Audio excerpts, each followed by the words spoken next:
Wait, isn't that your poor ex-wife? I thought she was barren. How does she have triplets? Sometimes life has a funny way of coming full circle. Sometimes the person who breaks you becomes the very reason you discover just how strong you really are. My name is Rosalind, and this is the story of how I went from being the woman who gave everything to a man who gave me nothing to becoming the woman who walked into his wedding with triplets on my hip and dignity in my heart. Before I proceed, I want you to do me a quick favor. Hit that subscribe button, give this video a like, and drop your country in the comments. I'd love to know where you're listening to me from. Thank you. But let me start from the beginning, because every ending needs its proper beginning. I was 23 when I married Jerome. 23 and so full of hope, it practically radiated from my skin. I believed in the fairy tale, I believed that love conquered all, that a good woman could love a man into being better, that marriage was this sacred thing where two people built something beautiful together. Jerome was handsome in that way that makes your girlfriends jealous and your mama nervous. 6'2", smooth, dark skin, smile that could charm the paint off walls, and a way with words that made you feel like you were the only woman in the world. When he proposed to me outside that little church in Atlanta where we first met, I thought I was the luckiest woman alive. The first red flag should have been his son, Fred. Not Fred himself, that baby was innocent in all of this, but the way Jerome talked about Fred's mother, Veronica. She was just a mistake, he'd say whenever I brought up the fact that they still talked regularly. You're my wife now, baby. You're my future. I swallowed those words like medicine. Bitter but necessary. I told myself that loving Jerome meant accepting all of him, including his past. I told myself that being a good wife meant supporting my husband, even when that support felt like swallowing glass. The second red flag was how he treated me when we couldn't get pregnant right away. Month after month, I'd take those tests, hoping and praying for two little lines. Month after month, nothing. And Jerome made sure I knew whose fault he thought it was. My boy's strong, he'd say, gesturing toward Fred's pictures on our mantle. I already got proof I can make babies, so what's wrong with you? What's wrong with you? Those 4 words became the soundtrack to my marriage. What's wrong with you when dinner wasn't exactly how he liked it? What's wrong with you when I asked him to spend less time texting Veronica? What's wrong with you when I suggested we both go to the doctor to figure out why we weren't conceiving? I ain't going to no doctor, he'd snap. I got a healthy son running around. That's all the proof I need that everything works down there. So I went alone. Month after month, appointment after appointment, test after test. I let them poke me and prod me and examine every inch of my reproductive system. I drank those awful contrast drinks for the imaging. I lay on those cold tables while machines hummed around me. I subjected myself to procedures that left me cramping and bleeding and crying in hospital parking lots by myself. And you know what all those tests showed? That I was perfectly, completely, 100% fertile and healthy. My eggs were good, my tubes were clear, my hormone levels were textbook perfect. There was absolutely nothing wrong with me. But Jerome didn't want to hear that. When I came home with the results, practically vibrating with relief and hope, he barely looked up from his phone. That's good, baby, he mumbled, fingers flying across the screen. Probably texting Veronica again. Jerome, this means the issue might be, ain't no issue with me. He cut me off, finally looking up with eyes that had gone cold. I got proof walking around calling me daddy. Don't start with that nonsense. The physical pain was bad enough.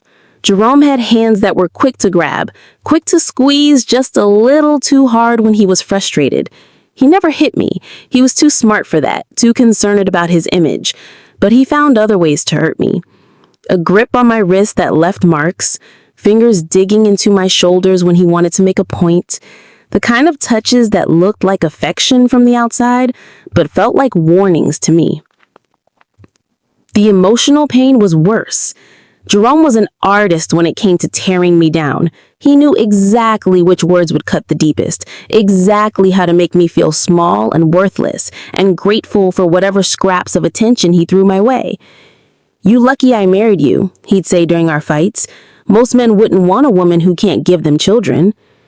"Maybe if you spent less time running your mouth and more time figuring out what's wrong with you, we might actually have a family by now." Veronica never had any problems getting pregnant. Maybe the problem ain't men, maybe the problem is you. 6 years. 6 years of this. 6 years of taking his anger and his blame and his cruelty and convincing myself that this was what marriage looked like. 6 years of watching him text his ex-girlfriend, of pretending not to notice when he'd slip out for hours at a time with no explanation, of lying awake at night wondering what I was doing wrong. 6 years of giving him everything, my love, my loyalty, my self-respect, and eventually my money.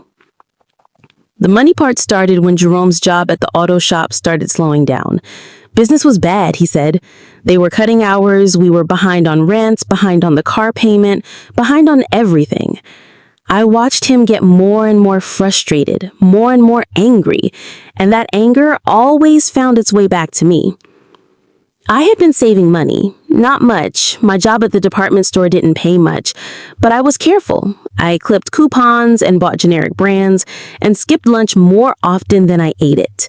Over the years, I had managed to save up $12,000. It was going to be our nest egg, I thought. Money for a house someday, or maybe for fertility treatments if we decided to go that route. Jerome found out about that money on a Tuesday. I don't even remember how it came up, but suddenly he was staring at me with this look I'd never seen before. Not anger, not frustration, but something that looked almost like hunger. 12,000, he repeated. "You've been sitting on 12,000 while I'm over here stressing about bills?"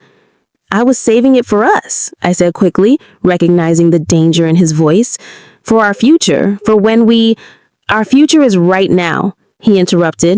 "I got an opportunity, Rosalind, a real opportunity. My boy Damon, he's opening up a second location for his dry cleaning business. He needs a partner, someone to run the new spot. This could be it, baby. This could be our way out." I should have said no. Every instinct in my body was screaming at me to say no. But Jerome was looking at me with something that almost looked like love, talking to me like he was my partner instead of my problem. And I was so desperate for that feeling that I ignored every red flag. "How much does he need?" I heard myself asking. "All of it," Jerome said quickly. "The whole 12,000. I know it's a lot, baby, but think about it. This is our chance. Once the business takes off, we'll make that money back in no time. And maybe," he moved closer to me, his hands gentle in my face for once, "maybe once I'm not so stressed about money, we can really focus on starting our family." The hope in those words was like a drug. I was so desperate to believe that our problems were just about money, that once we got our finances straight, everything else would fall into place. I was so desperate to believe that Jerome could love me the way I loved him. That night, I gave him everything. I emptied my savings account and handed him every penny I had worked so hard to save. And Jerome? He held me close and whispered promises in my ear about how everything was going to change, how this was going to be the start of our real life together. I recorded him that night on my phone. I don't know why. Maybe some part of me knew I needed to protect myself, or maybe I just wanted to capture this moment when Jerome seemed to love me again. Whatever the reason, I'm grateful for that recording now. The dry cleaning business did take off. Within 6 months, Jerome was making more money than he'd ever made in his life. The business was pulling in thousands of dollars every month, and Jerome was walking around with his chest puffed out like he had built an empire. But funny thing about success, it didn't make Jerome treat me any better. If anything, it made him worse. Now he had money and confidence, and he started acting like he was too good for the woman who had made it all possible. He started staying out later, started dressing better, smelling like cologne I didn't buy him, started talking to me like I was an employee instead of my wife. The text messages with Veronica became phone calls. The phone calls became visits to check on his son. The visits became overnights because Fred had a school play or a soccer game, or just because Jerome felt like being there. And me? I was still working at the department store, still struggling to pay for groceries while Jerome spent hundreds of dollars on new clothes and expensive dinners that I wasn't invited to. Still sleeping alone in our bed while he claimed he was working late or handling business. The end came on a Thursday. I remember because I had been planning to make Jerome's favorite dinner, fried chicken and mac and cheese, and I wanted to surprise him with the news that I had finally saved up enough money to take that vacation we'd been talking about. It wasn't much, just a weekend in Savannah, but I thought it might be good for us to get away together. I came home early from work, arms full of groceries, keys jingling as I tried to unlock the front door. That's when I heard voices coming from inside our house. Jerome's voice, and another voice that I recognized immediately. Veronica. I stood frozen on my own front porch, listening to my husband laugh with his ex-girlfriend in our living room, listening to them talk about their plans like I didn't exist. "She's so pathetic," Veronica was saying, her voice carrying that particular kind of cruelty that only comes from women who think they're winning. "Still playing house like y'all actually have a real marriage." "Man, I can't keep doing this much longer," Jerome replied, and my heart stopped beating. "I'm making good money now. I don't need her anymore." "So what you waiting for? Just divorce her." "It ain't that simple. She might try to come for the business, and technically she did help me get started. How much could she have possibly helped?" Jerome laughed, and the sound cut through me like a blade. "He gave me $12,000 to get the business started, cleaned out her whole savings account. And you just took it?" Veronica sounded impressed. "Took it and ran with it. That woman's so desperate for me to love her, she'd probably give me her kidneys if I asked nice enough." They both laughed at that. Laughed at my desperation, my love, my sacrifice. Laughed at the woman who had given everything for a man who saw her as nothing more than a bank account with legs. I backed away from the door slowly, my whole body shaking. I sat in my car for 2 hours, crying until I had no tears left, trying to figure out what to do with this information. When I finally went back inside, Jerome was alone, sitting on the couch like nothing had happened. "Hey, baby," he said casually, not even looking up from the TV. "What's for dinner?" I wanted to confront him. I wanted to scream and throw things and demand answers. But I was so broken down, so tired, that I just went into the kitchen and started cooking. I made his fried chicken and his mac and cheese, and I watched him eat it while my heart broke into smaller and smaller pieces. 3 days later, he asked for a divorce. He didn't even have the decency to sit me down and talk to me like an adult. He just came home from work one day and tossed some papers on the kitchen table while I was washing dishes. "Sign these," he said simply. "What are they?" I asked, even though I already knew. "Divorce papers. I want out, Rosaline. This isn't working." I turned around slowly, dish towel still in my hands. "What isn't working?" He shrugged, like we were talking about the weather. "All of it. We don't have kids, we barely talk anymore, and honestly, I just don't love you like that anymore." The casual cruelty of it took my breath away. 6 years of marriage, and this was how it ended, with papers on a table and a shrug? "Jerome, we can work on this," I said desperately. "We can go to counseling, we can—" "Nah," he interrupted, already walking toward the door. "I'm done working on it. Just sign the papers, Rosaline. Make this easy for both of us." "What about the business, the money I gave you?" He paused at the door, and for a second, I thought I saw something that looked like guilt cross his face. But it was gone so quickly, I might have imagined it. "That was a gift," he said finally. "You can't take back a gift." There was no prenup. Jerome had been so confident in our love that he insisted we didn't need one. "We're gonna be together forever, baby," he had said. But forever apparently had an expiration date. Within a month, Veronica and Fran were moving into our house. Within 2 months, the divorce was final. Within 3 months, I was loading everything I owned into the back of my Honda Civic and driving away from the life I had built with a man who never deserved it. I had nothing. No money, no house, no husband, no children. At 29 years old, I was starting over from absolute zero, and the only place I had to go was back home to Chicago to live with my mama. Mama was sick when I got there. She had been sick for a while, but she hadn't wanted to worry me. Diabetes and high blood pressure, her doctor said. She needed to change her diet, reduce stress, take better care of herself. But how could she do that when she was working 2 jobs just to pay for her medications? She'd owned a small restaurant once, years ago. Nothing fancy, just a little place that served good home cooking for working folks in the neighborhood. But when she got sick, she couldn't keep up with the demands of running a restaurant. The place had been closed for 2 years when I moved back home, and it looked like it. "I'm sorry you have to see me like this, baby," Mama said on our first night back, looking at me with eyes full of sadness and love. "I wanted to have more to offer you when you came home." "Mama, you don't have anything to apologize for," I told her, holding her hands in mine. "I'm the one who should be sorry. I should have been here helping you instead of chasing after a man who didn't want me." "Don't you dare blame yourself for loving someone," she said firmly. "That's not a weakness, Rosalind. That's a strength. The fact that you can love so fully, so completely, even when it hurts, that's a gift. Don't let him take that away from you." But it felt like he had taken everything away from me. I was broken, hollowed out, a shell of the woman I used to be. I couldn't sleep, barely ate, spent most of my days staring at the ceiling and wondering how I had gotten everything so wrong. It was during one of those dark days that I first noticed him, Roberts.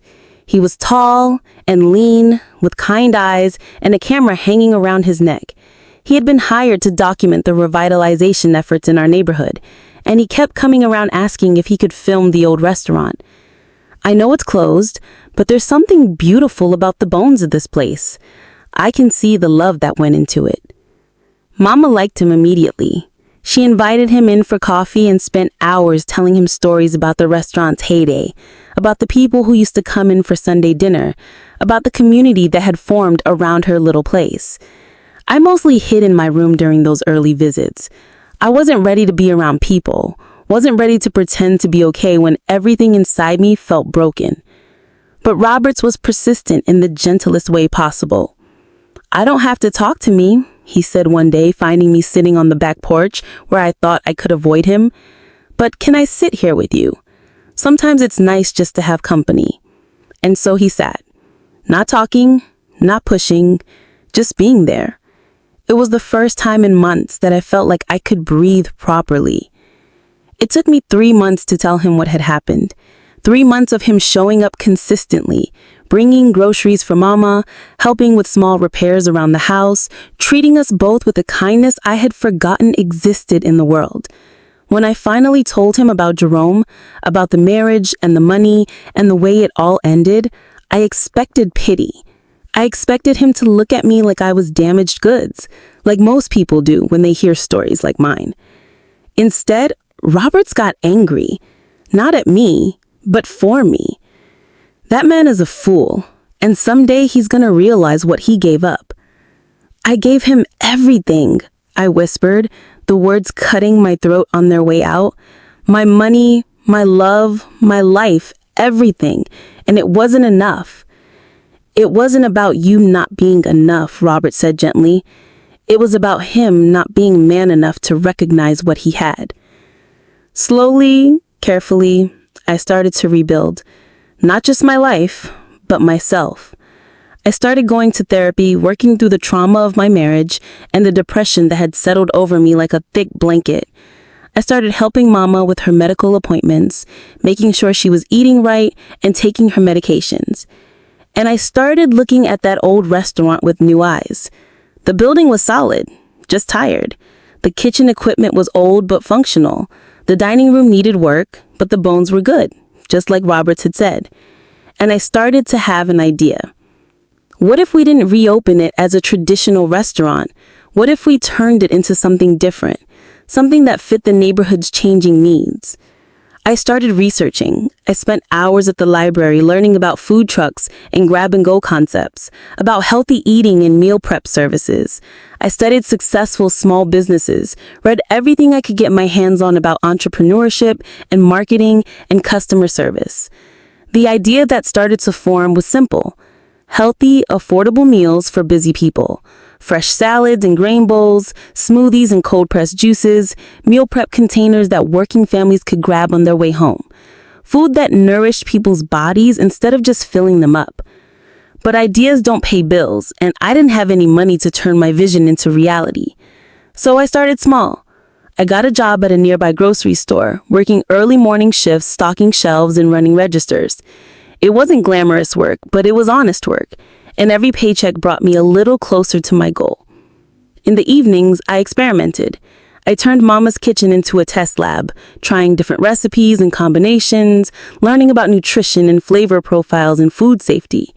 Mama became my taste tester and my biggest supporter. "This is it, baby," she said one night after trying a quinoa bowl I had made with roasted vegetables and tahini dressing. "This is going to change everything." I wanted to believe her, but I was scared. Scared of failing, scared of losing what little I had managed to save, scared of putting myself out there only to be knocked down again. That's when Roberts made his offer. "Let me help you," he said one evening as I was cleaning up after another night of recipe testing. "I've been documenting the neighborhood's changes anyway. Let me document your journey too." "Roberts, I don't have money to pay you," he interrupted. "I'm not asking for money. I'm asking to be part of something meaningful. I believe in what you're doing, Rosalind. I believe in you." Looking back, that might have been the moment I started falling in love with him, though I was too scared and too broken to recognize it at the time. The way Robert showed up day after day, the way he saw potential in me when I couldn't see it in myself. He started filming everything. My early morning trips to the farmer's market, my late night prep sessions, my failed experiments and small victories. He never made me feel like I had to perform for the camera or be someone I wasn't. He just documented the truth of what I was building, one small step at a time. It took 2 years to save enough money to start renovating the restaurant. 2 years of working double shifts and eating ramen noodles and saying no to every expense that wasn't absolutely necessary. 2 years of Roberts asking me out and me saying I wasn't ready. I was still healing. I needed to focus on building something for myself before I could build anything with someone else. "I'm not going anywhere," he said every time I turned him down. "I'll be here when you're ready." And he was. Through every setback and small victory, every moment of doubt and flash of inspiration, Roberts was there with his camera and his quiet faith in what I was building. The renovation was slow and careful. I couldn't afford to hire contractors, so I learned to do as much as I could myself. YouTube became my teacher as I learned to tile and paint and install fixtures. Roberts helped whenever he could, and slowly the tired old restaurant started to transform into something bright and welcoming. I called it Nourish in honor of Mama, because she had always believed that food should do more than fill your stomach. It should nourish your soul. The logo was simple, a heart made of intertwining leaves, representing the love that went into every meal. We opened on a Tuesday in March, 2.5 years after I had come back to Chicago with nothing. I was terrified that no one would come, that all this work would be for nothing. But by noon, we had a line out the door. People loved what we were offering: fresh, healthy food that didn't break the bank, meals that were convenient but not processed, nourishing but not pretentious. The smoothie bar became especially popular. Busy parents could grab breakfast for themselves and their kids, workers could fuel up for afternoon shifts, seniors could get the fruits and vegetables their doctors said they needed. But success didn't happen overnight. For the first year, I was barely breaking even. I worked 16-hour days doing everything from food prep to customer service to bookkeeping. There were nights I fell into bed so tired I couldn't even take off my shoes. Mornings I woke up wondering if I had the strength to do it all over again. Roberts kept filming through all of it. Not just the pretty moments, but the real ones. Me crying over a broken blender at 3 in the morning. Me celebrating when we had our first $100 day. Me slowly learning to smile again, to laugh again, to believe in myself again. You should post these videos, he kept telling me. People need to see this story. But I wasn't ready to be public yet. I was still protecting myself, still keeping my head down and focusing on the work. I couldn't bear the thought of Jerome or anyone from my old life seeing me struggle, seeing me fail. What if it doesn't work? I asked Roberts one night as we were cleaning up after a particularly busy day. Then we'll figure something else out, he said simply. But Rosaline, what if it does work? What if this is exactly what you're supposed to be doing? By the end of our second year, I knew he was right. Nourish wasn't just working, it was thriving. We had regular customers who came in every day, families who planned their weekly meals around what we were offering. I had hired 2 part-time employees, and we were looking at expanding our hours. More importantly, I was thriving too. The broken woman who had left Atlanta was gone, replaced by someone stronger, more confident, more sure of her own worth. I was still cautious about love, still protecting my heart, but I was no longer afraid of my own shadow. That's when I finally said yes to Roberts. It was a Friday evening and we were closing up the restaurant together like we had done hundreds of times before, but something felt different that night. Maybe it was the way the setting sun was streaming through the windows, or maybe it was just that I had finally reached the place where I felt whole again. Roberts, I said as he was packing up his camera equipment. Yeah? Ask me again. He looked up at me and I saw understanding dawn in his eyes. Rosaline Johnson, he said, setting down his camera and walking over to where I was standing behind the counter. Would you like to go to dinner with me? Yes, I said, and it felt like the first honest word I had spoken in years. I would love to. Our first date was at a little Italian place downtown. Nothing fancy, just good food and easy conversation. But it felt like coming home in a way that my marriage to Jerome never had. Roberts listened when I talked, laughed at my jokes, asked thoughtful questions about my dreams for the restaurant. I have a confession, he said over dessert. I've been in love with you for 2 years. My heart should have raced. I should have been scared, or overwhelmed, or unsure. Instead, I felt peaceful. I know, I said, and I think I'm ready to love you back. We took things slow. Roberts had seen me at my lowest point, had watched me rebuild myself from nothing, and he understood that I needed to trust at my own pace. But the foundation of our relationship was solid in a way that my marriage to Jerome never had. It was built on friendship and mutual respect, on shared values and genuine affection. 6 months after our first date, Roberts proposed, not with a big production or grand gestures, but quietly, on a Sunday morning as we were prepping vegetables for the week ahead. Marry me, he said simply, looking up from the onions he was chopping. Okay, I said, just as simply. Okay.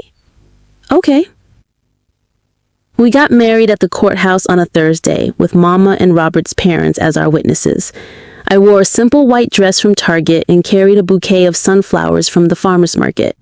It was nothing like my first wedding, with its elaborate church ceremony and hundreds of guests, but it was perfect because it was real. 3 months after our wedding, 2 incredible things happened almost simultaneously. First, Roberts convinced me to let him post some of the videos he had been taking over the years. I was still nervous about being public, still protective of the life I had built, but I trusted his judgment. The first video he posted was simple, just me explaining my philosophy behind Nourish, talking about how food should nourish both body and soul. He filmed it so that my face wasn't clearly visible, respecting my desire for privacy while still sharing the heart of what we were doing. That video got 1,000 views in the first week, then 5,000, then 50,000. People were sharing it, commenting on it, asking where they could find food like what I was making. Food bloggers started reaching out, asking for interviews. Local news stations wanted to do features. The orders started pouring in, not just from local customers, but from people all over the country who wanted to try our meal prep containers and smoothie mixes. We went from serving a few hundred people a week to shipping products nationwide. The second incredible thing happened 2 weeks after that first video went viral. I was working late one night, trying to keep up with all the new orders when I started feeling dizzy. At first I thought it was just exhaustion. I had been working 18-hour days trying to scale up production. But when the nausea hit, I knew. I took 3 pregnancy tests that night, all positive. When I told Roberts the next morning, he cried. Happy tears. Overwhelming joy at the idea of starting a family together. But I was scared. After years of trying with Jerome, after being told over and over that I was the problem, the idea of being pregnant felt almost too good to be true. What if something goes wrong? I whispered to Roberts as we sat in the doctor's office waiting for my first appointment. Then we'll handle it together, he said, squeezing my hand. But Rosaline, what if everything goes right? Everything did go right. Better than right. At 8 weeks, the ultrasound showed not 1 heartbeat, but 3. Triplets. 3 healthy, growing babies who decided to come into the world together. I thought about Jerome in that moment, about all the times he had blamed me for our inability to conceive. The irony wasn't lost on me. With the right partner, with a man who truly loved and supported me, my body had not only gotten pregnant, but had created 3 lives at once. Triplets, Robert said wondrously, staring at the ultrasound screen with tears in his eyes. We're having triplets! The pregnancy wasn't easy. Carrying 3 babies put a strain on my body that I hadn't expected. I had to step back from the day-to-day operations of Nourish, trusting my employees to keep things running while I focused on growing our daughters. Yes, daughters. 3 perfect little miracles who came into the world healthy and strong. Holding them for the first time, looking into their faces and seeing Roberts's eyes and my nose, I felt a completion I never thought possible. Look what we made, Roberts whispered as we sat in the hospital bed, each of us holding a baby while the third slept peacefully in their bassinet. Look what we made, I agreed. But I wasn't just talking about our daughters. I was talking about everything. The business, our marriage, the life we had built together, the woman I had become. For the next 2 years, we lived quietly but abundantly. The business continued to thrive, with Nourish products now available in grocery stores across the country. We bought a beautiful house with a big backyard for the girls to play in. We bought Mama a house too, make sure she had everything she needed for her health and happiness. But we kept our personal lives private. I still wasn't ready to be fully public, still protective of my family and my peace. The videos Roberts posted for the business never showed our faces clearly, never revealed details about our personal lives. As far as the world knew, Nourish was a successful brand built by a woman who valued her privacy. I thought about Jerome sometimes, wondered how he was doing, whether he was happy with his choices. But those thoughts didn't hurt anymore. They were just curiosities, like wondering about a character from a book you'd read long ago. I had deleted everything from my old life when I left Atlanta. New phone number, new social media accounts, new everything. As far as Jerome knew, I had disappeared into thin air, and that was exactly how I wanted it. Until that Sunday phone call changed everything. We were having our weekly family dinner, me, Roberts, the girls, and Mama. The girls were 2 years old now, walking and talking and getting into everything with the fearless energy that only toddlers possess. Roberts was chasing Zoe around the living room while I helped Mama set the table. Zara and Zuri were playing with blocks in the corner, their little heads bent together in concentration. It was perfect, peaceful. Exactly the kind of life I had always dreamed of having. That's when Mama's phone rang. She almost didn't answer it. It was an unknown number, and we had a policy about not answering strange calls during family time, but something made her pick up. Hello? she said, balancing the phone between her shoulder and ear as she continued folding napkins. I watched her face change as she listened to whoever was on the other end. Her eyes found mine across the room, and I saw something that made my stomach drop. Not fear exactly, but a kind of alert tension that put me immediately on edge. "Hold on," Mama said into the phone. Then covering the receiver with her hand, she looked at me. "Rosaline, baby, you need to come here." "Who is it, Mama?" Her jaw tightened. "It's Jerome." The world tilted sideways. I hadn't heard that name spoken aloud in years, and hearing it in my peaceful home, surrounded by my daughters and my husband, felt like a violation. "Hang up, Mama," I said quickly. "Just hang up, Mama." But she was already uncovering the phone. "I'm going to hear what this fool has to say." I could hear Jerome's voice through the receiver, that familiar smooth tone that had once made my heart race and later made my stomach turn. I couldn't make out the words, but I could hear the rhythm of his speech, the cadence that narrated 6 years of my life. Mama's face grew darker as she listened. "Mm-hmm," she said. "I see, and you call in here because—" More talking from Jerome's end. "Well," Mama said, her voice dripping with the kind of polite venom that only Southern women have truly mastered. "Isn't that nice for you?" Roberts had noticed the tension in the room and gathered all 3 girls and taken them upstairs for their baths.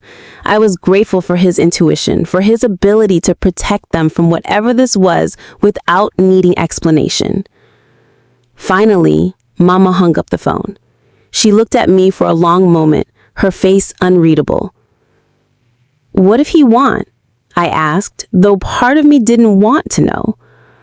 Mama said simply, "He's getting married to Veronica, and he wants to invite you to the wedding." The absurdity of it hit me like a slap. He wants to invite me to his wedding? "Oh, it gets better," Mama said, her voice getting sharper.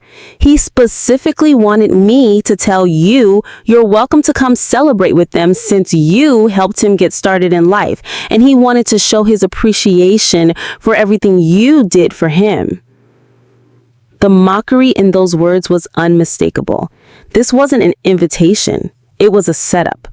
Jerome wanted me to come to his wedding so he could parade his success in front of me, show me what he had built with the money I had given him, rug my face in the family he had created with another woman.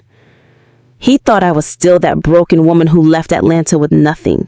He thought I would show up desperate and defeated, a cautionary tale to make her new bride feel better about herself. "The audacity," I whispered, sinking into a chair. "The absolute audacity." "That man always had more nerve than sense," Mama said, settling into the chair across from me. "Question is, what you gonna do about it?" My first instinct was to ignore it completely, to delete the number, pretend the call never happened, continue living my peaceful life.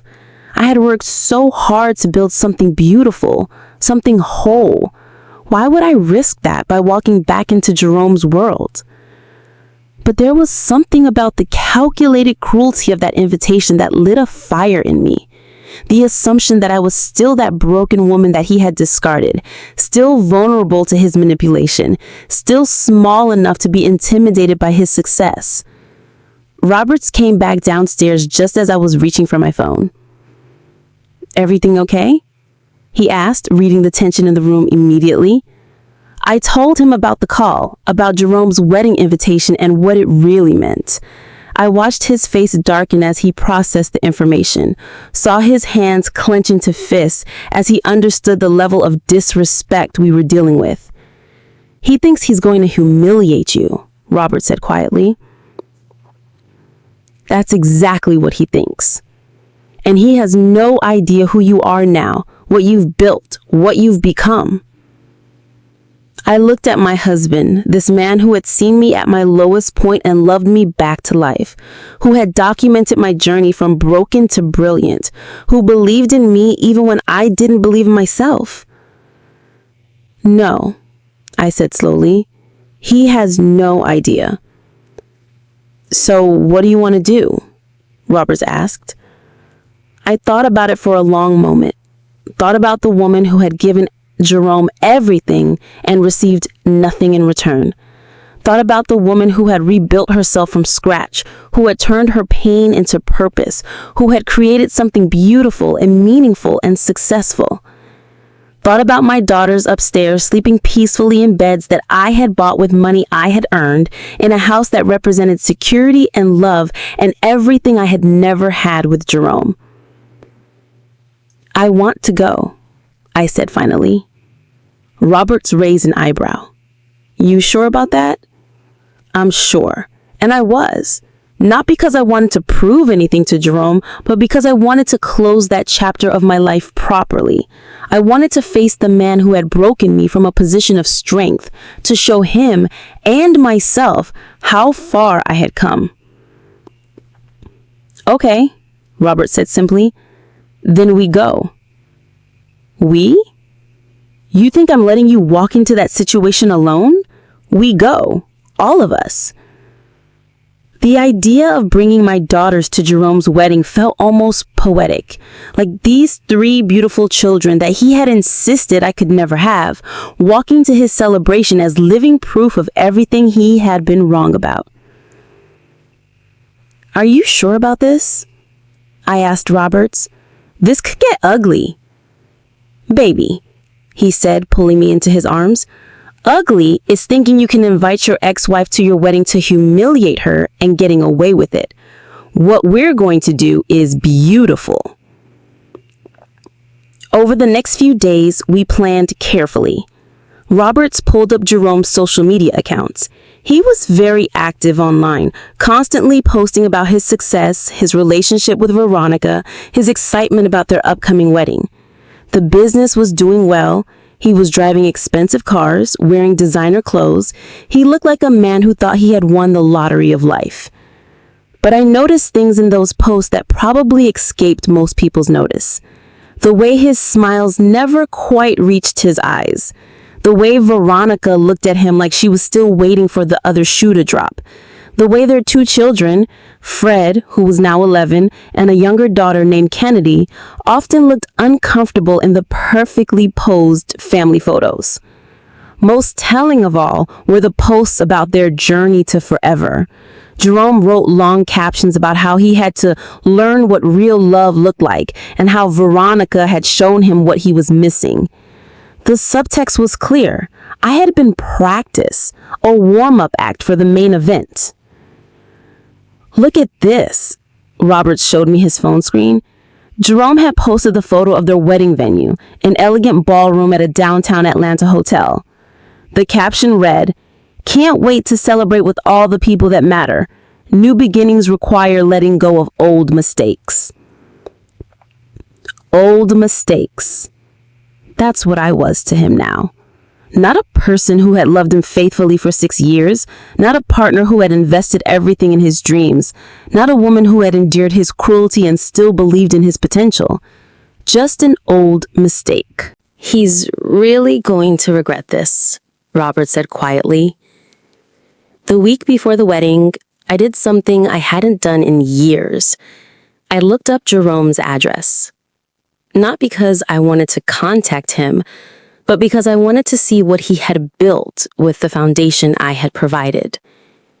He was living in a beautiful house in one of Atlanta's upscale neighborhoods. 5 bedrooms, 3-car garage, perfectly manicured lawn. According to the real estate websites, it was worth about $400,000. Not mansion money, but definitely success money. The dry cleaning business had expanded to 3 locations. According to their website, they specialized in high-end garments and had built a reputation as Atlanta's premier dry cleaning service. Jerome was listed as the owner and CEO, with no mention of how he had gotten started. I thought about that $12,000 I had given him, about how it had been the seed that grew into all of this success. How he was living in a beautiful house and driving expensive cars with money that had originally come from my savings account, my sacrifices, my belief in him. But I wasn't angry anymore. If anything, I felt proud. I had helped create something successful, even if I hadn't been allowed to enjoy the benefits. That money had done exactly what I had hoped it would do. It had built a better life. Just not for me. The day before the wedding, we flew to Atlanta.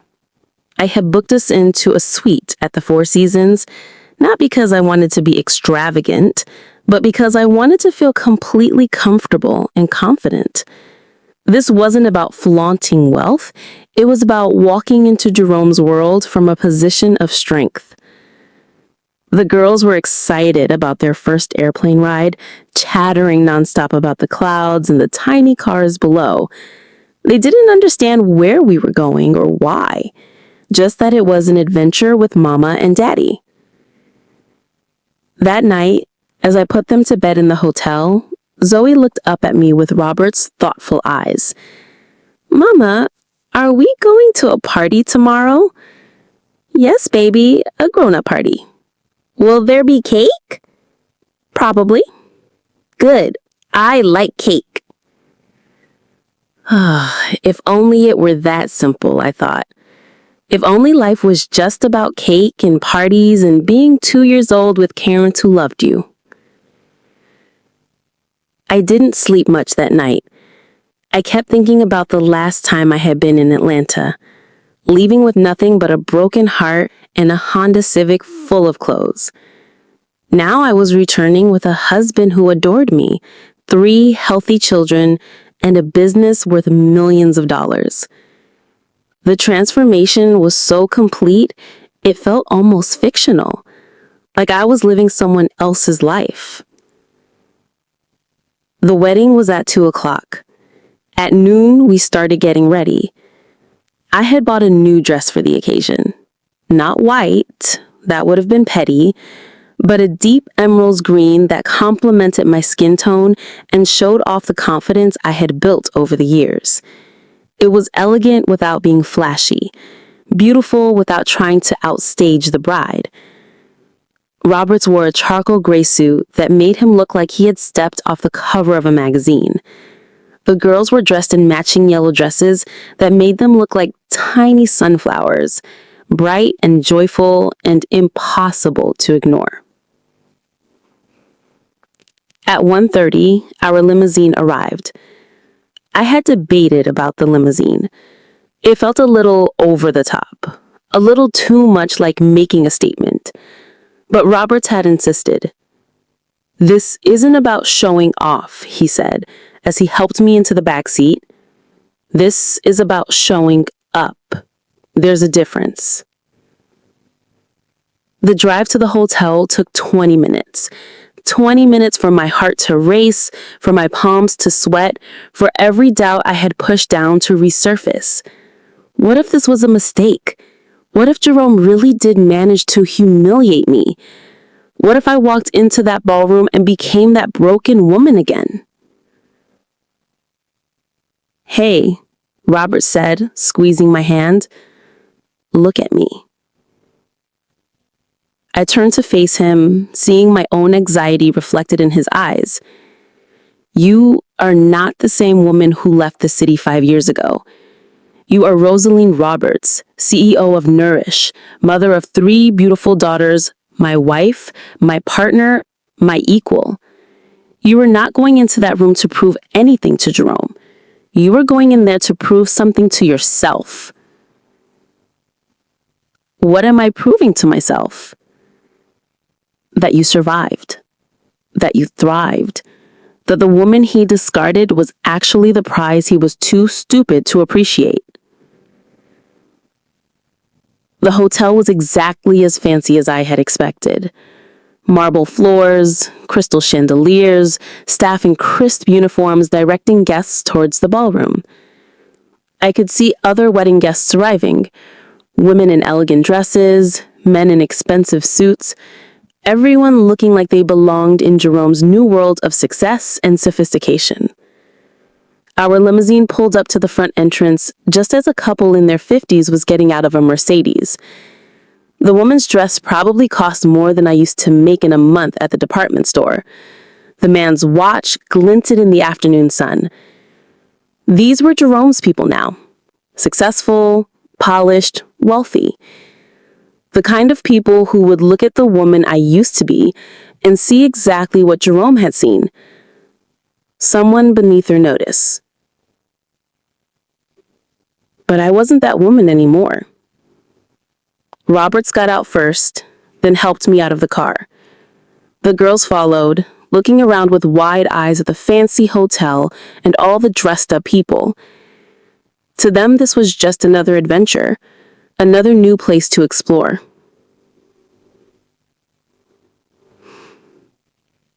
The doorman's eyes widened slightly when he saw our family emerge from the limousine.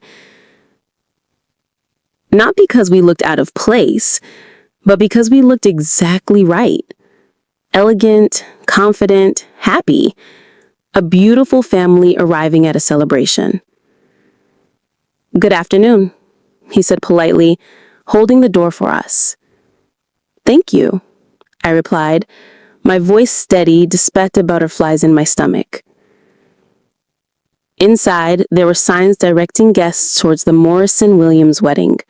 Morrison was Veronica's last name, I realized. She was keeping it, or maybe hyphenating. Smart woman. She had learned from my mistake about losing herself in a man's identity. The cocktail hour was already in progress. I could hear laughter and conversation coming from the ballroom, the clink of grasses and the soft background music that indicated a celebration was underway. "Ready?" Roberts asked, offering me his arm. I took a deep breath, looked down at my daughters who were holding hands and chattering excitedly about the pretty decorations, and nodded. "Ready." We walked into the ballroom together, and I swear the temperature dropped 10 degrees. It wasn't immediate. We weren't the center of attention as soon as we entered. People were mingling, drinking cocktails, admiring the floral arrangements. It was a beautiful wedding, I had to admit. Veronica had good taste, and Jerome clearly hadn't spared any expense. But slowly, heads started to turn. People began to notice the family that had just arrived. The woman in the emerald green with 3 identical little girls, and a handsome man who looked at her like she hung the moon. I saw the exact moment Jerome spotted me. He was standing near the bar, laughing at something someone had said, a crystal glass in his hand and confidence radiating from every pore. He looked good. Success suited him. His suit was perfectly tailored, his shoes were expensive, his smile was bright and genuine. Until he saw me. Then that smile froze on his face like it had been carved there. I watched him excuse himself from his conversation, watched him start moving towards us through the crowd. His eyes kept darting between me and Roberts and the girls, like he was trying to solve a puzzle that didn't make sense. "Rosaline?" His voice was uncertain, like he wasn't quite sure he was seeing what he thought he was seeing. "Hello, Jerome. Thank you for the invitation." He stared at me for a long moment, and I could see him trying to reconcile the woman standing in front of him with the broken woman who had Atlanta years ago. This wasn't the narrative he had expected. This wasn't the story he had planned to tell. "You look..." Then he stopped, apparently unable to find words. "Different," I suggested helpfully. Yeah, different.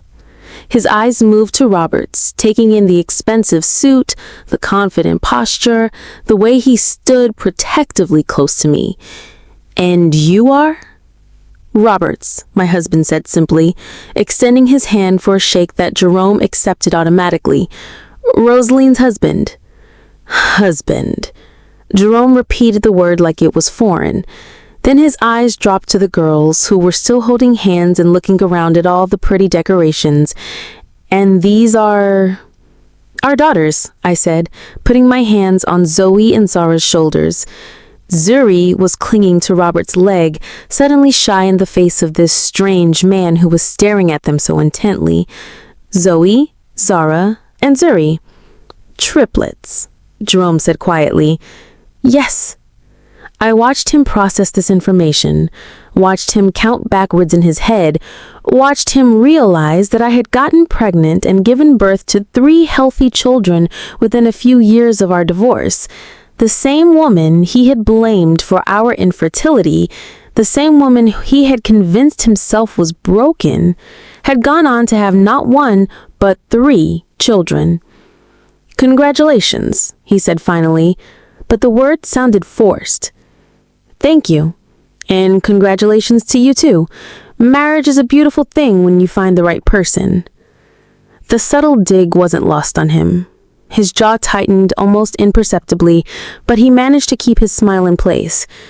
Rosaline, I have to say, I'm surprised you came, he said, and I could hear the calculation in his voice. He was trying to regain control of the narrative, trying to steer this conversation back toward whatever script he had imagined. Are you? I thought it would be nice to celebrate your happiness. After all, as you said, I helped you get started in life. It's wonderful to see how well you've done for yourself. Another dig, wrapped in politeness. Jerome's smile became more strained. Yes, well, I've been very fortunate. The business has done well, Veronica and I are happy, the kids are great. Everything worked out exactly like it was supposed to. I'm so glad to hear that, I said sincerely. It's amazing how life has a way of putting us exactly where we need to be, isn't it? I mean, if you hadn't divorced me, I never would have met Roberts. I never would have started my business. I never would have had my girls. So really, I owe you a debt of gratitude. Jerome blinked slowly, like he was having trouble processing what I was saying. This wasn't how this conversation was supposed to go.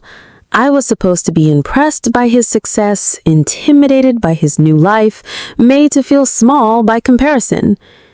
Instead, I was thanking him for leaving me. Your business? He asked. Oh yes, I started a company called Nourish. We focus on healthy, accessible food options. It's been quite successful, actually.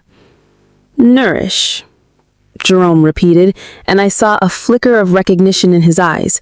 Wait, I've seen that brand. In stores. Yes, we've expanded quite a bit over the past few years. It's been an incredible journey. Robert squeezed my hand gently, a silent reminder that I wasn't alone in this conversation, that I had backup if I needed it. Daddy, Zoe said, tugging on Robert's jacket, I'm thirsty. Of course, sweetheart. Let's get you some juice. Jerome watched this interaction with fascination, like he was observing some exotic species. The easy affection between Roberts and the girls, the way they trusted him completely, the way he responded to their needs without hesitation, it was everything Jerome had never been, everything he had probably told himself he didn't want to be. Beautiful children, a voice said behind us, and we all turned to see Veronica approaching. She was radiant in her wedding dress, glowing with the kind of happiness that comes from getting everything you ever wanted. They looked just like their mama. She was being gracious, I realized. She had no idea who I was, just saw a family with adorable children and wanted to compliment them.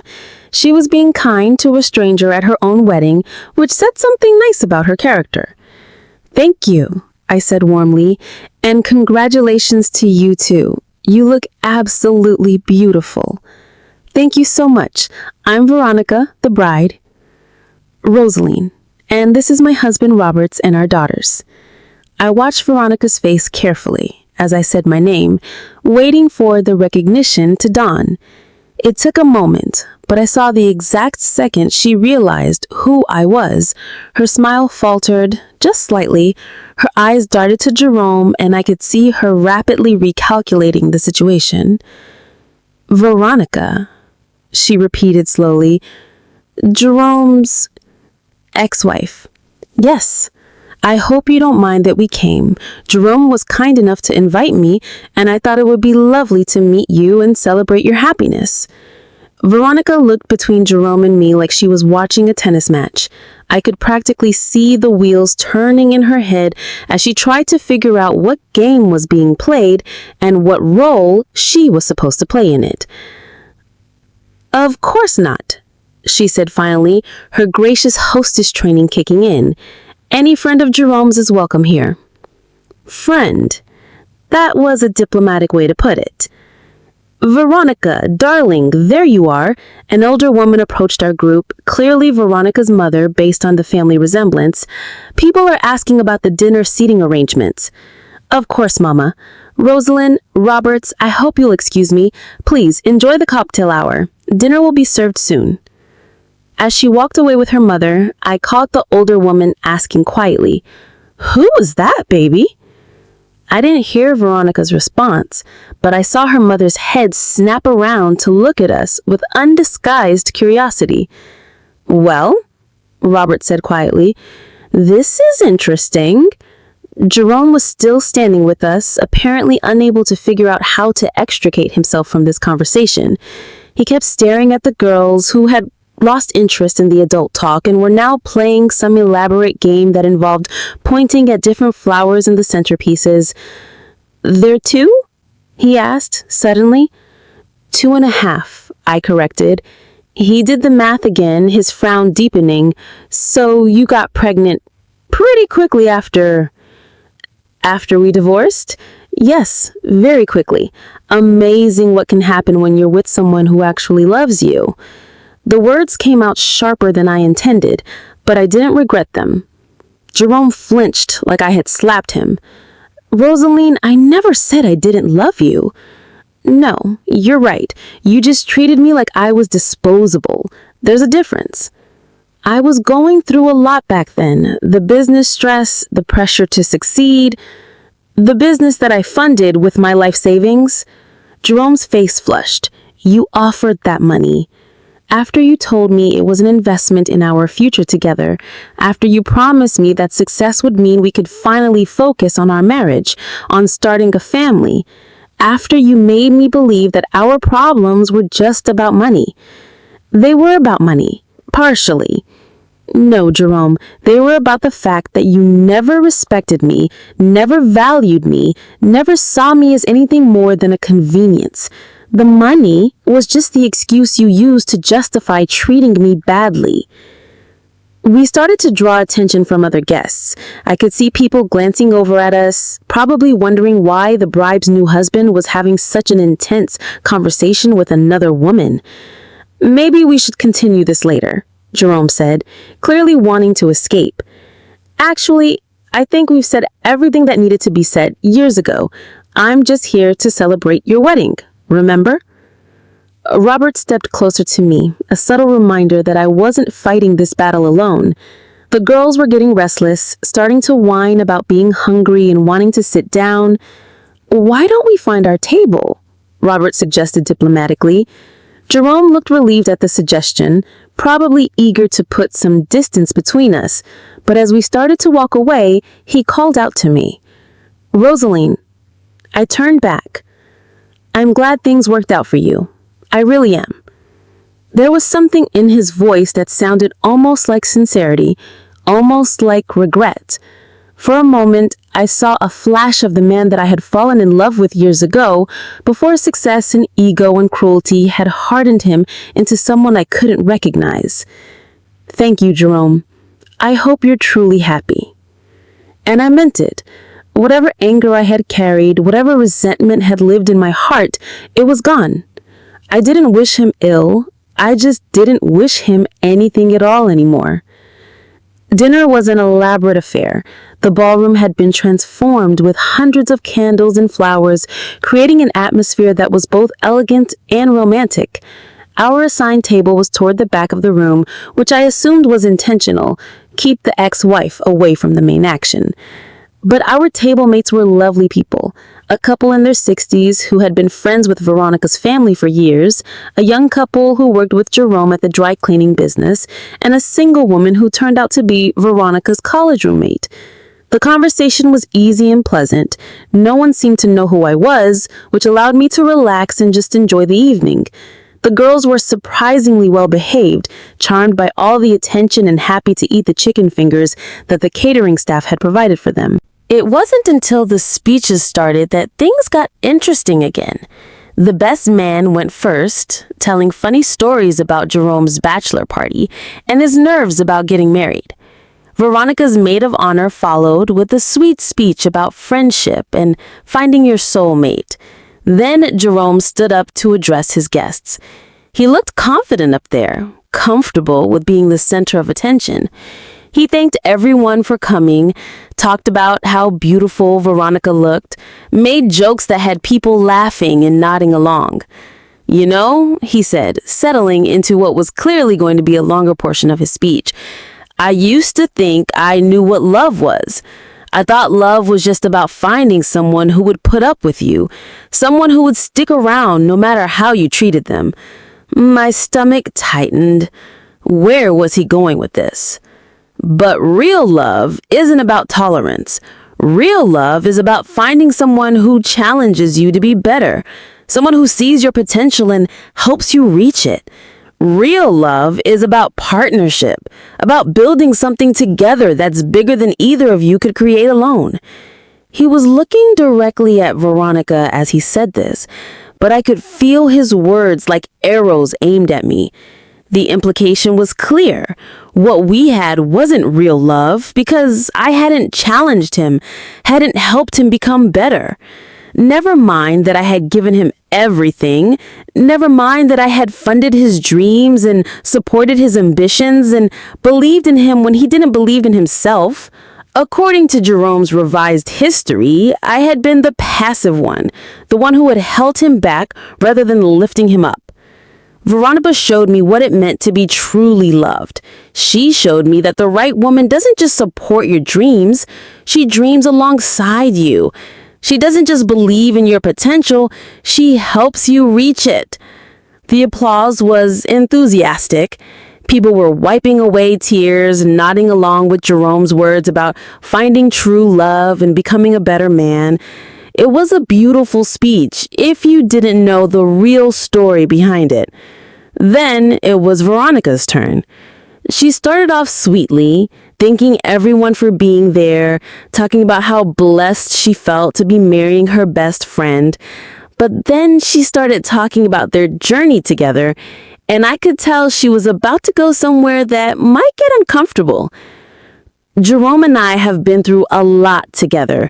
We've had to overcome obstacles and challenges that tested our love and our commitment to each other. She paused, scanning the room with her eyes, and I had the distinct feeling she was looking for me. Some people might say we took the long road to get here. Jerome was married before to someone who... She paused again, seeming to choose her words carefully. To someone who just wasn't right for him.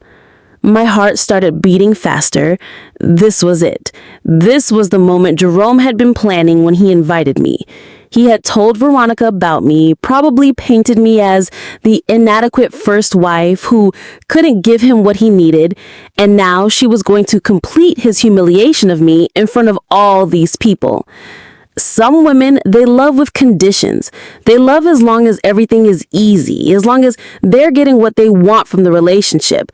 But when times get tough, when life gets complicated, they check out. I felt Robert's hand find mine under the table, his fingers intertwining with mine in a gesture of support and solidarity. But some women, they love without limits. They stand by their man through thick and thin. They believe in him even when he doesn't believe in himself. They sacrifice for his dreams and celebrate his successes like they're their own. She was looking directly at me now, and her smile had taken on a sharp edge that made me understand exactly what kind of woman she really was. Jerome's first wife, she was with him for 6 years, and in all that time, she never gave him the one thing that really mattered, a child. 6 years and nothing to show for it. No legacy, no future, no proof that their love could create something beautiful together. The room was silent now, everyone sensing the tension that had entered Veronica's speech. I could see people glancing around, probably wondering if the ex-wife was in the room, if they were witnessing some kind of public confrontation. But me, Veronica's voice rose slightly, I gave Jerome 2 beautiful children. I proved that with the right woman, he could build the family he always wanted. I showed him what it meant to be truly, completely, fruitfully loved. The word fruitfully hit like a slap. She was calling me barren in front of a room full of people, suggesting that I had failed as a woman because I couldn't give Jerome children. So tonight, Veronica concluded, raising her champagne glass, we celebrate not just our wedding, but our triumph over everything that tried to keep us apart. We celebrate real love, lasting love, productive love. We celebrate the fact that when you're with the right person, everything you ever dreamed of becomes possible. The applause was more subdued this time. People could sense the ugliness beneath the pretty words, even if they didn't understand the full context of it. I saw several guests shifting uncomfortably in their seats, clearly recognizing that they had just witnessed something that felt more like an attack than a wedding toast. Robert squeezed my hand tighter. "You okay?" he whispered. I nodded, though I wasn't sure if I was telling the truth. The public humiliation Jerome had planned was working exactly as he intended. I could feel eyes on me. People were starting to figure out that the ex-wife was in the room, that they were witnessing a real-life drama unfold. But then something shifted inside me. The hurt and embarrassment I was feeling transformed into something else entirely. Not anger exactly, but a kind of crystalline clarity about what needed to happen next. I had come here thinking I wanted to show Jerome how well I was doing, how much I had grown and changed and succeeded. But now I realized that wasn't enough. Veronica had just publicly humiliated me in front of 100 people, using lies and half-truths to paint me as a failure. Jerome had orchestrated this entire evening as a way to rewrite history, to make himself the victim and me the villain of our story. They thought they knew who I was. They thought they could dismiss me as the woman who couldn't measure up, who couldn't give Jerome what he needed, who had been replaced by someone better. They had no idea what they were about to learn. The DJ announced that it was time for a special toast from family and friends, inviting anyone who wanted to speak to come forward. Several people made their way to the microphone. Veronica's father with a sweet speech about watching his daughter find happiness, Jerome's business partner talking about his success and character, various friends sharing funny memories and well wishes. I waded through all of them, my heart pounding but my mind perfectly clear about what I was going to do. When the last planned speaker finished, the DJ asked if anyone else wanted to share a few words with the happy couple. I saw Jerome relax in his chair, probably thinking the dangerous part of the evening was over, that he had successfully orchestrated my humiliation without any consequences. That's when I stood up. "Excuse me," I called out, my voice carrying clearly across the ballroom. "And you are?" the DJ asked politely. "Rosalind Roberts, Jerome's ex-wife." The collective intake of breath from the wedding guests was audible. This was the moment everyone had sensed was coming, the confrontation that had been building all evening. I reached the microphone and took a moment to look out at all the faces staring back at me. Some curious, some uncomfortable, some excited to be witnessing what was clearly about to become the most memorable wedding they had ever attended. "First," I said, my voice steady and clear, "I want to thank Jerome and Veronica for inviting me to share in their special day. It's not often you get to witness someone's happiness up close, and I'm genuinely grateful for the opportunity." I was starting with grace, with generosity. Let no one say I hadn't taken the high road. Veronica, you looked absolutely beautiful walking down that aisle. Jerome is a lucky man to have found someone who loves him so completely, so unconditionally. Veronica nodded uncertainly, probably wondering where I was going with this. I've been listening to the speeches tonight, hearing all these beautiful words about love and partnership and building a life together. And I have to say, it's brought back a lot of memories from my own marriage to Jerome. 6 years we were together. 6 years of me believing that love meant sacrifice, that being a good wife meant giving everything you had and asking for nothing in return. 6 years of me funding Jerome's dreams with money I had saved from working double shifts and skipping meals, including the $12,000 that started the dry cleaning business that's paid for this beautiful wedding tonight. I reached into my purse and pulled out my phone, opening the recording app that contained the audio from that night so many years ago. I have something I'd like to share with everyone, I said, holding up the phone. A recording from the night I gave Jerome everything I had because I believed in his dreams and I wanted to help him succeed. Jerome was on his feet now, his face flushed with panic. Rosalind, don't. But I was already playing the recording. Jerome's voice filled the ballroom, clear and unmistakable. I love you so much, baby. You're investing in us, in our future. I'm going to make this worth it, I promise. We're going to have everything we ever dreamed of. I let it play for a few more seconds, then stopped it. Us, I repeated. Our future. Everything we ever dreamed of. That's what he promised me the night I gave him my life savings to start his business. The business that made him wealthy enough to afford this celebration. The murmur that ran through the crowd was uncomfortable, shifting. People were starting to understand that there was more to this story than they had been told. But Veronica is right about one thing, I continued. I never gave Jerome a child during our 6 years of marriage. And do you know why? I reached into my purse again and pulled out a folder full of medical records. These are medical records, I announced, holding up the papers so everyone could see. My medical records from the fertility clinic I visited regularly during my marriage to Jerome. Records that show I am completely, perfectly, 100% fertile and healthy. Jerome was shaking his head, trying to get my attention, probably trying to get me to stop. But I was just getting started. Jerome refused to get tested, I continued.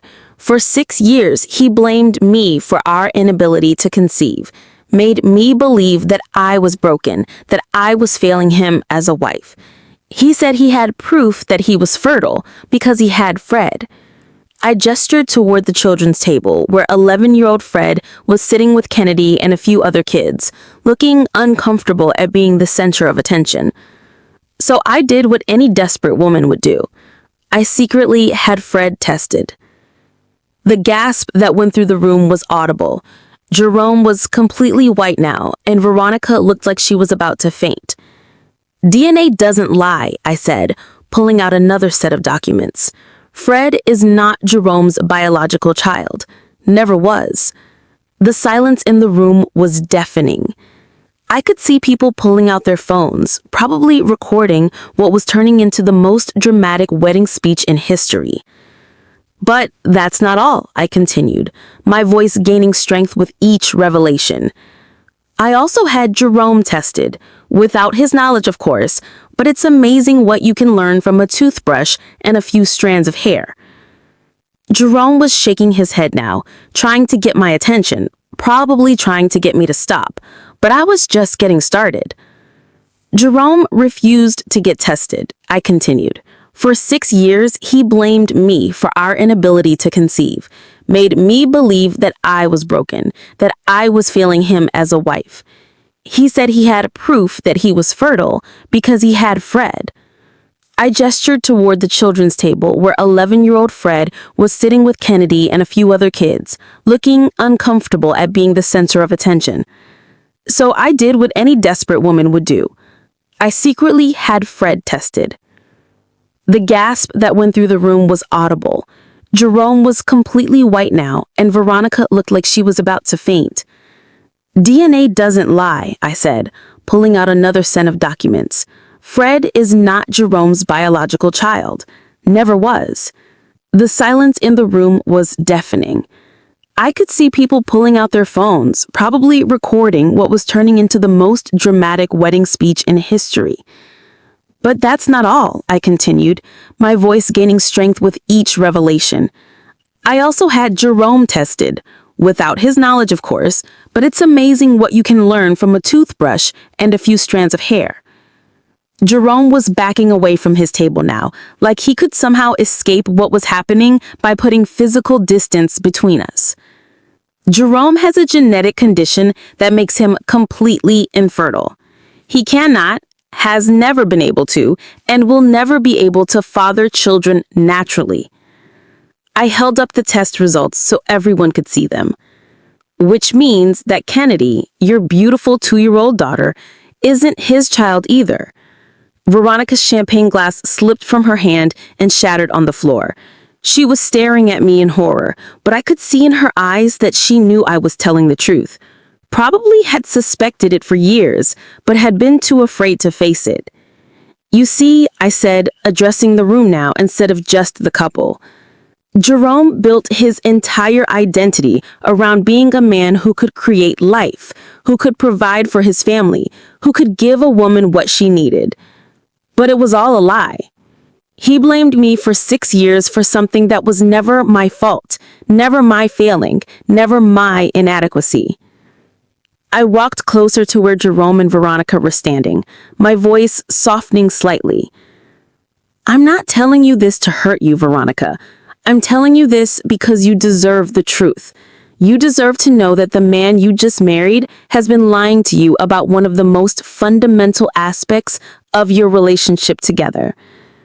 Veronica was crying now, mascara running down her cheeks as the full implications of what I was saying hit her. But here's the beautiful part of this story, I said, turning to address the entire room again. After Jerome divorced me, after he took everything I had given him and threw me away like garbage, I met a real man. A man who saw my worth, who valued my heart, who loved me enough to wait 2 years for me to heal from the damage Jerome had done. Roberts was standing now, our 3 daughters in his arms, all of them looking like the beautiful family we had become. And with that real man, that good man, I got pregnant immediately. Not only pregnant, but pregnant with triplets. 3 healthy, beautiful daughters who are living proof that there was never anything wrong with me. I gestured toward my family, and I saw several people in the audience smile despite the drama of the moment. Zoe, Zara, and Zuri, I introduced my daughters to the room. Born 2.5 years ago to parents who love each other deeply and authentically, who built a business together that now employs over 200 people and serves healthy food to families across the country. I could see recognition dawning on some faces in the crowd, people who had heard of Nourish, maybe even used our products. You see, Jerome thought he was inviting his poor, broken ex-wife to his wedding to humiliate her. He thought he would parade his success in front of the woman he believed he had left behind, the woman he thought would always be grateful for whatever scraps of attention he had given her. But I'm not that woman anymore.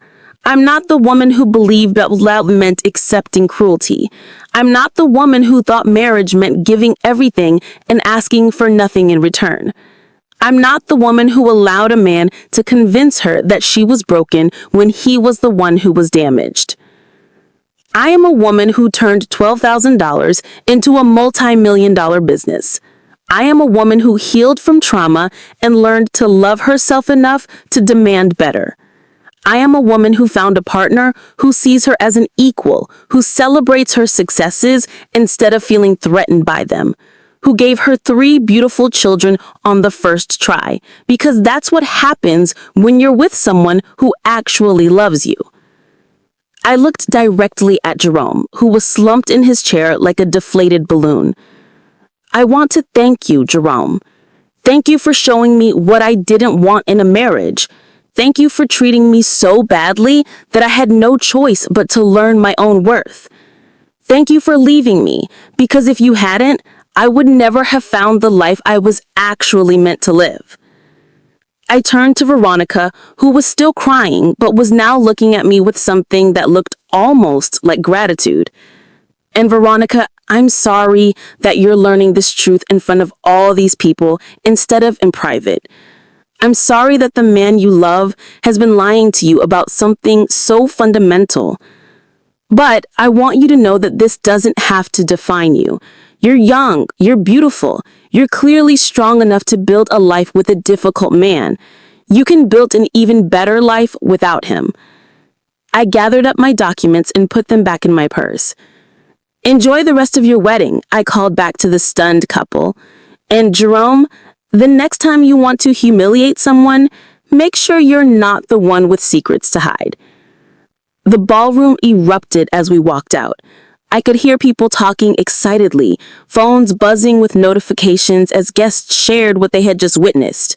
Someone was crying, probably Veronica. Someone else was shouting, probably Jerome trying to do damage control. But I didn't look back. I walked out of that hotel with my head held high, my husband's arm around my waist, and my daughters chattering excitedly about the pretty party and when they could have cake. In the limousine on the way back to our hotel, Roberts finally spoke. "That was incredible," he said, pulling me close. "I've never been more proud to be married to you." "I can't believe I did that," I said, the adrenaline starting to wear off and the reality of what had just happened beginning to sink in. "You told the truth. You stood up for yourself. You showed a room of people what real strength looks like." "Mama said bad words," Zoe announced from her car seat. "What bad words, baby?" I asked, suddenly worried about what my 2-year-old had absorbed from that confrontation. "You said Jerome was small," she said seriously, "but Jerome was big. He was taller than Daddy." Roberts and I burst out laughing, the tension of the evening finally breaking. "You're right, sweetheart," I said. Jerome was very tall, but sometimes grown-ups use the word small to mean something different than size. "Like when you say I have a big heart?" Zara asked. "Exactly like that." The girl seemed satisfied with this explanation and went back to playing with the limousine's fancy cup holders and buttons. "Do you think I went too far?" I asked Roberts quietly. "I think you went exactly as far as you needed to go. That man invited you to his wedding specifically to humiliate you, and his new wife used her speech to call you barren in front of 100 people. They declared war on you first." He was right, but I still felt a little sick about the whole thing. Not guilty exactly, but overwhelmed by the magnitude of what had just happened. "What happens now?" I asked Roberts. "Now we go back to our beautiful life and let Jerome deal with the mess he created. You gave him the truth, Rosalind. What he does with it is his business." Back at the hotel, we ordered room service and let the girls eat ice cream for dinner while they watched cartoons. It felt good to do something completely normal after such an extraordinary evening. I kept checking my phone, half expecting angry messages from Jerome or frantic calls from people who had been at the wedding. But there was nothing. Just peaceful silence and my family gathered around me in our luxury hotel suite. "Mama," Zuri said as I was tucking her into the rollaway bed the hotel had provided, "are we going to another party tomorrow?" "No, baby. Tomorrow we're going home." "Good. I miss my room." I kissed her forehead and smoothed her hair back from her face. "I miss home too." And I did. I missed our house with its big backyard and the swing set Roberts had built for the girls. I missed Mama's Sunday dinners and the familiar rhythm of our life in Chicago. I missed the restaurants and my employees and the customers who had become like family. I had come to Atlanta thinking I needed closure, thinking I needed to face my past in order to fully embrace my future. But what I realized as I lay in that hotel bed listening to my daughters breathe softly in their sleep was that I had already moved on years ago. The woman Jerome had married and divorced was gone, replaced by someone stronger, wiser, and infinitely more valuable. The next morning, as our plane lifted off from Atlanta, I felt a weight lift off my shoulders that I hadn't even realized I was carrying. Whatever happened to Jerome and Veronica now was their business. I told my truth, defended my honor, and shown my daughters what it looked like when someone tried to make you small and you chose to stand tall instead. "Any regrets?" asked Roberts as Georgia disappeared beneath the clouds. "Just one," I said. "I should have done it years ago." He laughed and squeezed my hand. "Maybe you needed to become who you are now before you could do what you did last night." Maybe. We flew home to Chicago, to our life, to the business that was thriving and the family that was healthy and the future that was bright with possibility. We flew home to everything Jerome had told me I would never have, everything he had convinced me I didn't deserve. And you know what? I never looked back again. The story should have ended there, with me walking away from my past and into my beautiful future. But Jerome wasn't quite done yet. 3 weeks after the wedding, Robert showed me an article that had appeared in one of Atlanta's gossip blogs. "Wedding drama, local businessman's big day turns into Jerry Springer episode," read the headline, complete with blurry cell phone photos from that night and a detailed recap of everything I had revealed.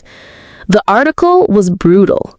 It detailed Jerome's infertility, the questions about his children's paternity, and the business he had built with his ex-wife's money. Someone had even posted audio from my speech, which had been viewed thousands of times online. But that wasn't the most interesting part. The most interesting part was buried in the comments section, where several people who claimed to know Jerome and Veronica personally were sharing additional details about their relationship. Apparently, Veronica had suspected for years that Kennedy wasn't Jerome's child. There had been a brief separation around the time Kennedy was conceived, and Veronica was seeing someone else. She had convinced herself that the timing worked out, but deep down, she had always wondered. Jerome, for his part, had been struggling financially more than anyone realized. The dry cleaning business was doing well, but he had been living far beyond his means, trying to maintain an image of success that his actual income couldn't support. The expensive wedding, the fancy cars, the designer clothes, it was all financed with credit and loans that he was now struggling to pay back. Within a month of the wedding, Veronica had filed for a divorce. She took Kennedy and moved back in with her parents, leaving Jerome alone in the house that was mortgaged to the hilt. The scandal had damaged his business reputation, with several high-profile clients taking their business elsewhere. But here's the part that really got to me. Veronica's attorney was also going after the business assets in the divorce. She claimed that as his wife, she was entitled to half of everything he had built during their relationship. Jerome had fought back by claiming that the business predated their marriage and therefore was not community property. That's when Veronica's attorney made a very interesting argument. If Jerome had used his ex-wife's money to start the business, and if that ex-wife had never been properly compensated for her investment, which we all know was the case, then technically the business assets could still be considered marital property from his first marriage. It was a legal long shot, but it was enough to tie up Jerome's assets in court for months while the lawyers sorted everything out. I found out about all of this because Veronica's lawyer contacted me. "Mrs. Roberts," the woman said when she called me at the restaurant one Tuesday morning, "my name is Jennifer Martinez, and I represent Veronica Morrison in her divorce proceedings against Jerome Morrison. I was wondering if you might be willing to discuss the investment you made in your ex-husband's business." I was stirring a pot of soup when she called, and I had to sit down to process what she was asking. "What kind of discussion?" I asked carefully. "Well, based on what happened at the wedding and the information that's now public, it appears that you may have a legitimate claim to a portion of the business assets. If you were never properly compensated for your initial investment, if there was no formal agreement about how that money was to be used, then legally speaking, you might still have a financial interest in the company." It had never occurred to me to go after Jerome's money. I had my own successful business, my own financial security. I didn't need anything from him. But as Jennifer explained the legal principles involved, I started to understand that this wasn't really about the money. It was about justice. It was about holding Jerome accountable for what he had taken from me.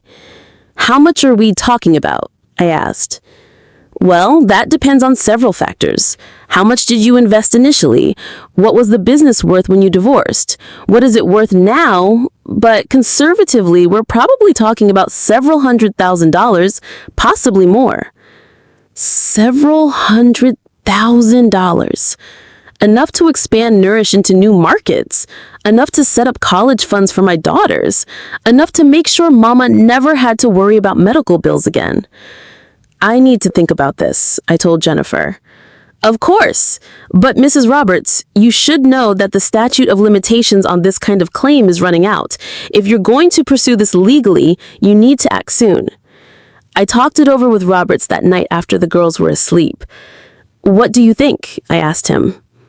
I think Jerome owes you a lot more than money, but if the law says you're entitled to compensation for what you invested, then maybe you should take it.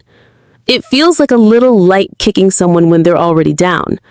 Rosalind, this man invited you to his wedding specifically to humiliate you.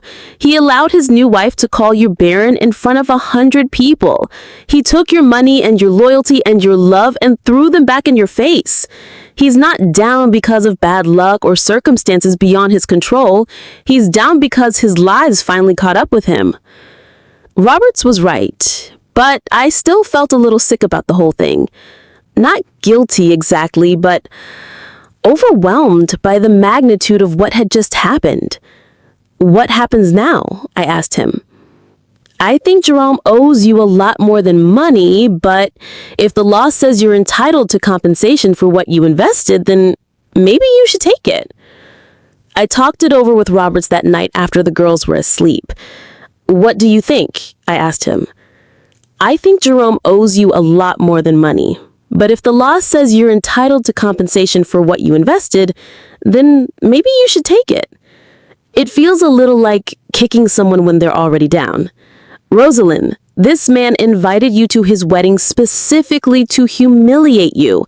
He allowed his new wife to call you barren in front of 100 people. He took your money and your loyalty and your love and threw them back in your face. He's not down because of bad luck or circumstances. He's down because his lies finally caught up with him. Roberts was right, but I still struggled with the decision. I had worked so hard to move beyond my need for revenge, to find peace with my past. Going after Jerome's money felt like taking a step backward. But then I thought about something else.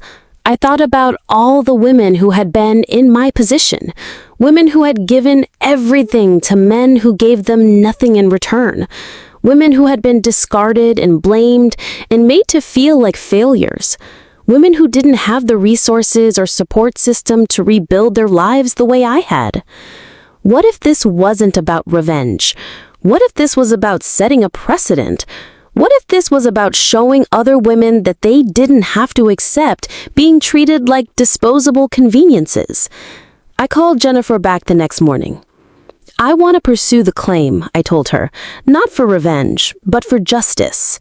And I want to donate whatever we recover to organizations that help women rebuild their lives after divorce. That's very generous of you, Mrs. Roberts, and it will probably help with the optics of the case if the judge sees that you're not just trying to get rich off your ex-husband's misfortunes. The legal process took 8 months. 8 months of depositions and document reviews and court hearings that I mostly didn't have to attend.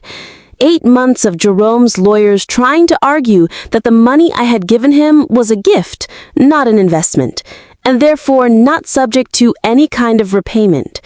But I had that recording.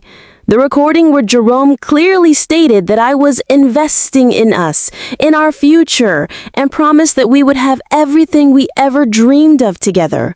The recording that proved the money came with expectations and promises that were never fulfilled. In the end, the judge ruled that I was entitled to compensation equal to my original investment plus interest and a portion of the business growth that could be attributed to that initial funding. The total came to just over $400,000. Jerome had to sell one of his 3 dry cleaning locations to pay the judgment. But here's the thing that surprised me most about the whole legal process. I didn't feel vindicated or triumphant when we won. I didn't feel like I had gotten my revenge or proven my worth. I just felt done. Done with Jerome, done with that chapter of my life, done with carrying any anger or resentment about what had happened to me. The money wasn't victory, it was just the period at the end of a very long sentence. I kept my promise about donating the money. I found 3 organizations in Chicago that helped women transitioning out of abusive or unhappy marriages, providing job training, childcare, legal assistance, and emotional support. $400,000 split 3 ways could help a lot of women get back on their feet. The donation made local news, which led to a feature story about Nourish and my personal journey. That story led to speaking engagements, which led to a book deal, which led to a whole new chapter of my life as someone who helped other women find their strength after life knocked them down. But that's a different story for a different day. The important thing is that 5 years after Jerome invited me to his wedding to humiliate me, I was standing on a stage at a women's empowerment conference in Denver, looking at an audience of 500 women who had come to hear about resilience and reinvention and refusing to let other people define your worth. The man who broke me, I told them, thought he was inviting a victim to his wedding.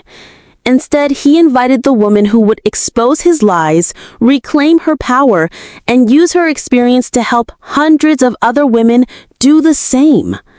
The applause was thunderous, but that's not what mattered to me. What mattered were the women who came up to me afterward, tears in their eyes, telling me that my story had given them hope, that they had been where I was, felt what I felt, believed what I believed about themselves and what they deserved. What mattered were the emails I got from women who had left their own Jeromes, who had found their own Roberts, who had built their own Nourishes. Women who had learned that being discarded by someone who couldn't see your value wasn't a reflection of your worth. It was a reflection of their blindness. That night in Denver, I called Roberts from my hotel room.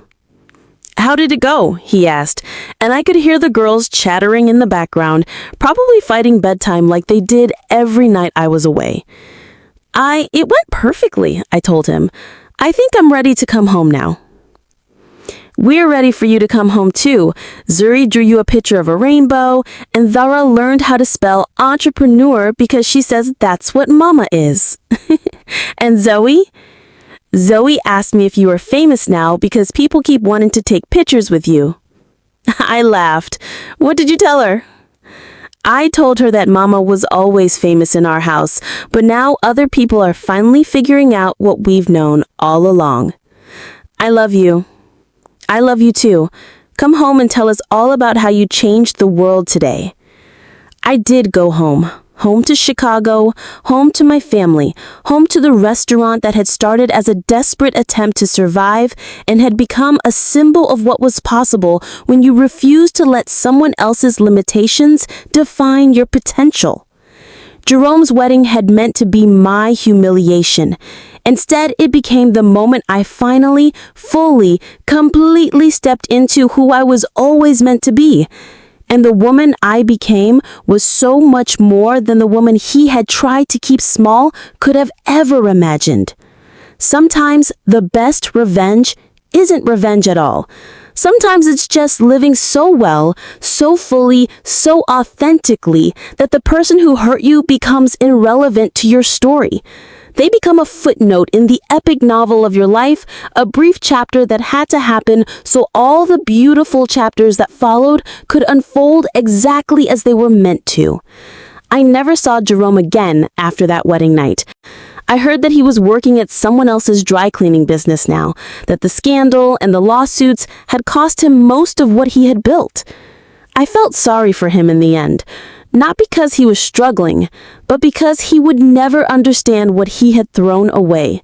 He would never know what it felt like to be truly, completely, unconditionally loved by someone who saw all of him and chose him anyway. He would never experience the joy of building something meaningful with a true partner, of creating a life that was bigger and more beautiful than anything either person could have achieved alone. He thought he had won by leaving me, but in the end, the only person he had defeated was himself.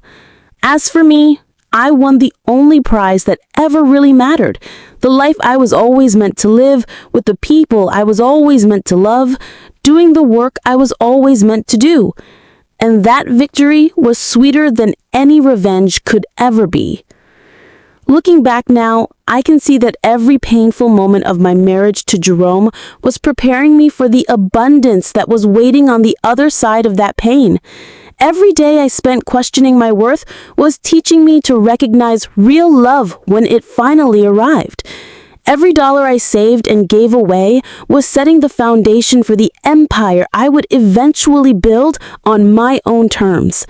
The woman who walked into Jerome's wedding with triplets on her hip and dignity in her heart was someone I could never have become if I had stayed married to a man who was too small to appreciate what he had.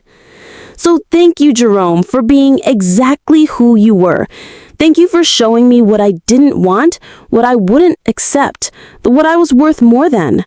Thank you for breaking me open so completely that I had no choice but to rebuild myself into someone unbreakable.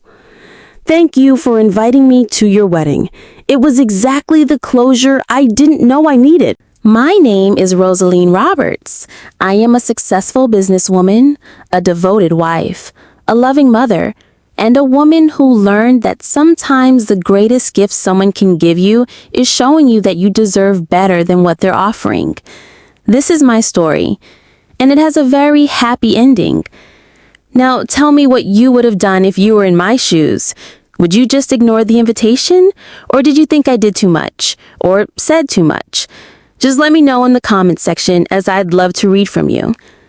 Before you go, please don't forget to subscribe to this channel, like this video, and share it with your loved ones. We post videos every single day on this channel, so it's a good thing if you check out other videos here too. Don't forget to comment your thoughts and opinions on this story. We'll see you in the next story. Bye!